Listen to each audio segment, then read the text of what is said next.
Hello, everyone, and welcome to this episode. I'm Sarah. And I'm Elena, and we're really excited about today's topic. It's a really interesting topic that there's a lot of talk about, which is AI. And can we use AI also in the mental health field, in the coaching field, in the therapeutic field? How can this brilliant tool help us when we're navigating with personal difficulties? Maybe with big questions that we don't know the answers to. Maybe we don't have the financial means to go to a therapist and we want to get the most out of our AI tools. So, as a clinical hypnotherapist and Eline as a registered dietitian, we've tried to use this tool to figure out things for ourselves. We literally had a test run of the AI tool in helping us deal and navigate personal matters. We've also investigated more how can AI help people in general in replacing a figure like a therapist would be. And now we have our opinion on it, and we're so excited to share it with you. Yeah, I think it's a really relevant conversation. There are very obvious ups and downs about it, I think, or like pros and cons. And I think we should just dive right in, Sarah, and just start with sharing that I've been pondering this question, of course, like, should we use AI like our therapist or coach? Like, what can we get out of it? And first of all, like, it is a beautiful source, right? Like, I think it's a great way to start investigating things and kind of share your thoughts. And I've heard a lot of people do this or even journal in it and that ask for certain patterns. And I think there is definitely something there that can give you some feedback or some like summary of what the themes are that are going on in your life, or maybe things you just haven't really noticed yet. But then, of course, there is also the part of, I think, where it becomes a bit more dangerous, where we feel like it might replace like personal guidance from actual humans, which is such a different field. I would almost say that they're just two different things, and we shouldn't confuse them because when it comes to being guided by a real human, there's a lot of healing that takes place that has nothing to do with information. And I think that's where we need to make the differentiation, right? Of like having this source that we can ask questions and we can dive into certain patterns perhaps and ask about maybe something you struggle with, like what are the next steps? And there are definitely, especially when it comes to health, I've seen people really find new answers or new approaches that maybe other people wouldn't have thought of because of the different symptoms, like it is definitely an interesting new tool, but it's good to be a bit careful with how we're using it and also how much we're trusting it, right? And I think there's just such a healing power in being witnessed by an actual human who has maybe gone through what you're going through, or at least knows like the emotional experience of where you're at. And there's just such a different interaction going on there that has a lot of value. And I think maybe you could share a bit, Sarah, about your experience with AI and how you really tried to have this conversation, but it really kind of backfired. I think it's a good place to start. I love that. I went into it super open minded. I was like, what a cool thing, I can just have a conversation, get more insight on this issue that I'm having at the moment. I have to take this decision. Should I send this email or should I not? And so I asked the question. I was like, I'm really undecided around this topic. It brings up a lot of things from my past because I have been a ballet dancer, some of you know, and then I transitioned into a completely different career. And I found myself thinking about taking up more work that would bring me back into the ballet sphere with the new role that I have. I wouldn't want to go back to the bar and putting bar shoes on, but still, it felt a bit like going back in a territory that was very violent towards my mental health and well-being because of how I was living it. And so I asked ChatGPT, like very vulnerably, what do you think about this situation? It has brought up a lot of emotions for me. And at first, the first thing that the artificial intelligence tool did was to validate how I was feeling and to tell me that that was normal. And even if it came from a chatbot, I can assure you that it was nice to feel like, okay, that's not strange. I'm having a totally normal reaction because of what happened in the past, and it's okay to feel this way. So it was a brilliant start. And that what made me want to go even deeper. I gave it more information. And then at some point, little parenthesis, the chat just literally collapsed. Like my voice recording didn't go through. And I had put so much effort and detail in what I had said that the time I had to re-say it again, it didn't have all that depth. So this is something to consider because it kind of ruined a bit the experience for me. But even not focusing on this little glitch of the system, chat got all the answers to the brilliant questions that it was asking me. But then I felt like it wasn't really using what I was giving it. It was going a little bit more with its own kind of train of thought of either you write the email or not. This could be the email that you write, like helping me literally write the email. But I wasn't there for that. Like I know how to write the email. And even if chat really does a splendid job, it wouldn't be the email that I want to send because it had to be super personal and coming from me with a lot of things that chat could never know because I can't explain 5 years of history, for example, with a person. So it kind of forced me to acknowledge that my problem was or could have been seen as very shallow. It's a yes or it's a no. Kind of get on with your life, take that decision. And I was like, no, I want to go deeper. I want to understand what have I not yet healed or integrated or looked at that happened in my past that causes this emotion. Because I know that when there is a strong emotion like that, it means something wants my attention. And I simply wanted to a tool that helped me to put my attention where it should have been for that context. And so we went into a bit of a different area of investigation where I was really leading it to ask me questions that would bring me back into the past to understand why I was feeling this way. And at that point, it got a little bit lost and it told me, maybe you should see a therapist. And that was the moment where I was like, okay, well, we wanted to record this whole episode, but the answer is going to be clear and chat gives it too. No, I cannot replace a therapist. And so I thought, and with Alina, we discussed this. What can we talk about in this episode? Well, we can give you the tools and the awareness from our own experience of how far can the tool work for you? How can we best use it in this field? And then what is its limitation? Yeah, thank you for sharing. I think the thing you also mentioned before we started recording is that in like initially it gave you this nice feeling, right? Of being supported and having this like conversation and really feeling like it was going somewhere. Like you were sharing things and you were getting answers back. And in that sense, it feels very similar to being coached, right? So I think you kind of easily forget that it's not somebody actually chatting with you, right? And then because of the technical issues and just like some stuff that was deleted and just like maybe some weird answers, it really burst that bubble of like, oh, wait, I'm actually just talking to my computer, which I think can be quite a unsettling feeling, you know, especially if you're kind of invested in this way. I can imagine it makes you feel more alone in your struggle, which is kind of the opposite of what we want when we're trying to heal something. Exactly. And also Yeah. something that I forgot to mention is that when I took it on a little bit of a different route, I said very clearly, don't tell me you either write the email or you don't. Give me some other things or questions that I can use now to deal with this resistance that I'm clearly feeling and that is making me become a bit more moody, upset, tired, lethargic.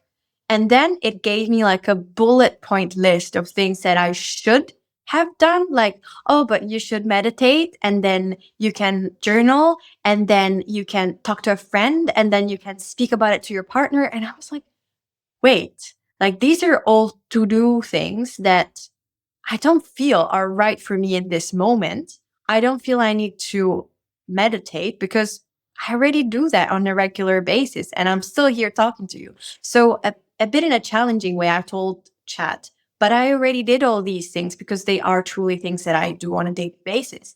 And then it got very lost. And it was like, I think you should really speak with a therapist, as if there's something really wrong with you if you're still doing all these things and you're still experiencing an issue. And I was like, how cool. This is exactly the theme of our podcast. Our society, which is reflected in our AI tools, is telling us that we need to do more and more and more in order to fix something that is out of place inside of us. Sometimes it's not about doing more because of the beautiful mechanisms of our body and its crazy, amazing ability to just resolve issues and heal. Sometimes we need to let it have that space and that understanding and maybe that human connection that it brings this internal turmoil that I was feeling to slowly resolve. Yeah, I think you really helped me yesterday as I was myself feeling a bit triggered by something, and I'm just really kind of out of balance, a bit upset. It was nothing big, but I couldn't really find my peace with even all the things that would have been like practical to-dos, right? And I was sharing that with Sarah, and then at some point she was like, Elina, I don't think there's anything you can do right now. Like, this is the moment you know, you're doing what you can and this is it. Like, just relax into it. And that was like the most healing moment of the day, you know, of really, because of our connection, because of your like empathy and understanding, like deeper understanding of the situation. I was like, yes, okay, indeed. Like, there is not more to do, because I think sometimes and I think a lot of people with me can have this tendency when we're kind of feeling off in whatever way, we want it to go away, right? Because it's very uncomfortable. We don't want to feel that way. So our natural response is to fix the feeling. And I think that is where chat, for example, really comes in with like all sorts of solutions, like forever, right? It could give you a million solutions. And while that can be really helpful and inspiring and interesting, and it might give you ideas that you normally just would never have thought of, which is cool, right? Like, it might help in some situations, or it gives you a different perspective. But when it comes to like this deeper layer of healing, we need that human connection, and we need somebody who has like a deeper understanding of human emotions. And I think I was, of course, thinking about our conversation here and what the difference would be when my clients, for example, wouldn't come to me, but they would go to chat, you know, and like just ask their question. And maybe somebody who is kind of struggling with their food, they feel it's out of balance, and they're like, yeah, I should just get back on track, you know?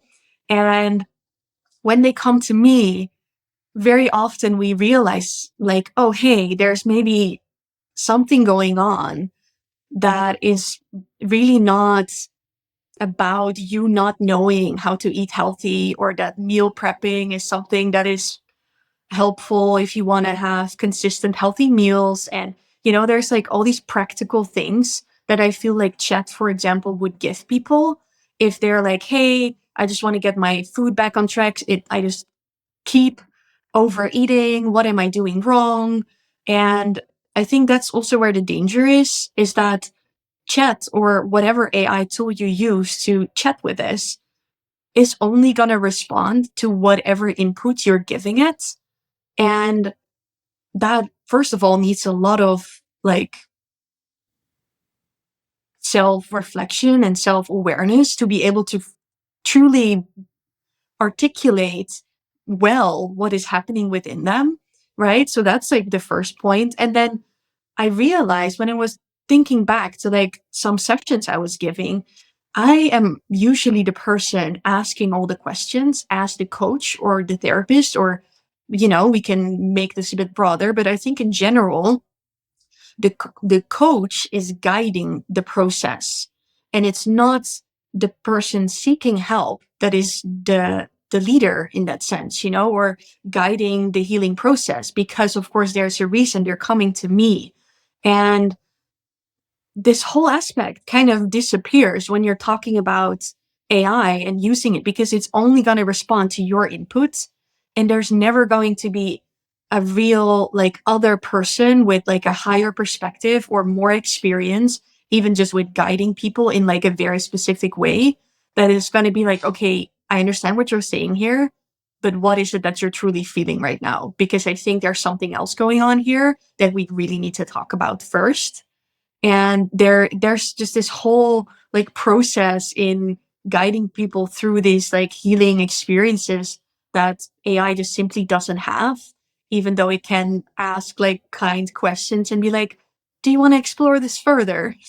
But it's always going to be from your own perspective. And I think that's the power of coaching or being coached, is that somebody can bring a new perspective, right? Because the whole point is that you're not able to get out of your struggles yourself, right? So from your limited perspective, you'll just have a conversation with your own limited perspective in a way. Like you won't be able to rise above it, which is like the whole reason that we're going to a therapist or finding a coach or being guided, is because we bring like this new, different way of guiding people that you just never would be able to do yourself, right? That's the whole point.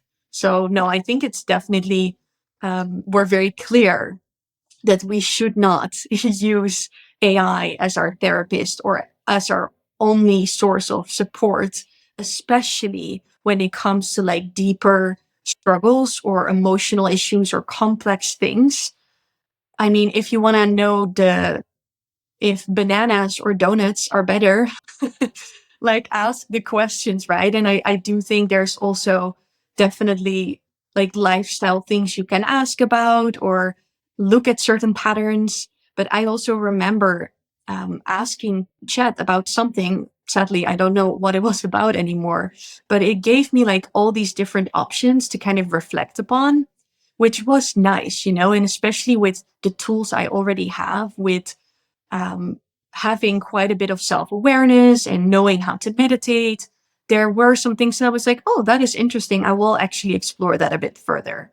But I think to do that, there needs to be a foundation, and also there needs to be guidance just from a professional, because Chat could truly like throw you off and be giving you like the wrong advice, right? Based on just like knowledge, and push you further into doing even more, right? Maybe you're suffering from, or you're going towards a burnout, right? And you're like, oh my God, what do I do? I'm like constantly feeling this way. And maybe Chat will actually say like, okay, do this, do this, do this, do this, do more and more and more, leading you further on the path of burnout, instead of being like, hello, there's nothing you need to do or perfect or change or fix. The only thing you need to do is let that go. Like that's the fixing that you're trying to do is the only problem here. And I just don't think that's there yet. Exactly. And you think like you're dealing with the external opinion, but that's very tricky because you're not. Like the way you phrased your sentences shapes the answers that you will get. If you remember the question that I told you, I've asked ChatGPT at the beginning because I thought that was my question. Should I write this email, yes or no? That's what led me into Chat telling me, yes, you should write it. Just you could write it like this if you want. Of course, it didn't tell me the best thing for you is to write it. And I'm telling you now, write it. It does it in a very polite way, but it understood, okay, this girl actually wants to write this email because I told it to Chat. And she's asking me, should I write it or not? Yeah, she should just write it. Whereas if I talked with a human being that has been trained to recognize emotions, they would be like, I think the answer is obvious for you, right? You ultimately would want to write this email. So why are you feeling all these feelings of grief, loss, confusion, and fear around writing it? Let's dive there. So that's an external perspective that doesn't answer my question, do I write it, yes or no? It's another being that can analyze my body language and my intonation and the emotions that I must be having in order to be in that situation. So it's kind of like taking in consideration almost my whole life that is leading up to that moment. Whereas Chat is not built to do that. It's answering my question because I'm the boss. It's not going to put itself kind of above me in terms of perspectives, as you were saying. Yeah. And I asked Chat actually the pros and cons of using it as a therapist or coach. And I think the answers were quite like in line with what we're saying here is that some of the pros are, of course, forever availability, whether it's like 3 a.m. in the morning or in between meetings, there's always like somebody able to give you feedback in any way you're asking for. And there's no judgment, obviously, but I think, or I would hope that the people you find to guide you, whether it's a therapist or a coach, will also not feel judgment. But I can imagine it will feel different for some people. Like they can just share so openly because there's nobody to receive it. So that I thought was a really interesting point. But then it was also kind of where it might be a bit tricky because there's not actually somebody who is validating that your shame or guilt or whatever you're feeling is okay. Like, of course, AI can tell you, but it's different than like a real human being like, okay, I understand, but I feel the same and this is like normal. Of course, the consistency, a lot of knowledge, personalized guidance, then over time it will kind of learn you more. But then again, that also brings us back to that kind of perspective of it will only answer you based on your own world and your own box. And that there's, of course, no waiting list, which I thought was funny. And then it's not a human. So the cons, so why not to do it is because it's not a human. It doesn't have a human experience. It can't really connect with you in this way. There's just no emotional resonance, he called it, or it, whatever. And therefore, there can't be truly like thoughtful responses or intuitive questioning, which is kind of what we touched upon as well. That of course it is not licensed to be a therapist, and it, you know, even though it wants there to be there for you, there are no emergency things he can like offer, or um, it doesn't know what your life is really like, and also your past, kind of what you were mentioning, Sarah, and also the depth is questionable. I thought it was funny that he said it himself. Um, because there is like this deep healing that can happen by just being witnessed. And it has nothing to do with information, which I think I touched upon a bit in the beginning. So I think we have a really clear picture here, actually. And Chet was saying, so when am I a good fit? It's more like a companion for self reflection, journaling, tracking your well being. It can be like an addition to already doing your own work and being conscious and knowing how to deal with the potential feedback that it's giving you, and also knowing when to listen to yourself and, like, for example, feel that you just don't resonate with the answer or that it's not for you. So you're in a way already kind of confident in knowing what does work and what you don't want to work with. Um, and that therefore it can be helpful to kind of have this back and forth about the thoughts you are having and kind of exploring it, but it doesn't replace like personal human guidance and healing and support and compassion. And therefore, we should just see it as two separate things.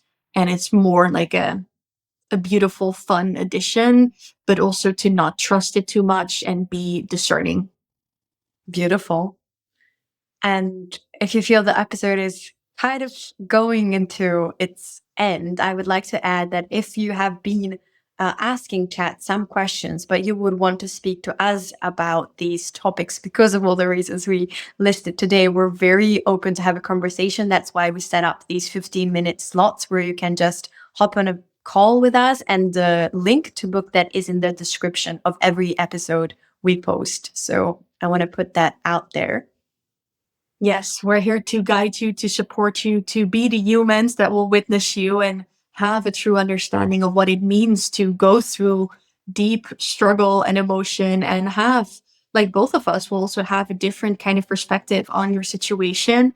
So we are very open, and we're very kind. There's nothing to be scared of as well. I know it can be kind of, especially in the beginning, if you've not asked for help before, it can feel like a really big step. But yeah, please know that we're really sweet and open, non-judgmental. We've really seen a lot. Like this is something so many of my clients share, especially in the beginning of the process. Like, oh my God, I'm sorry.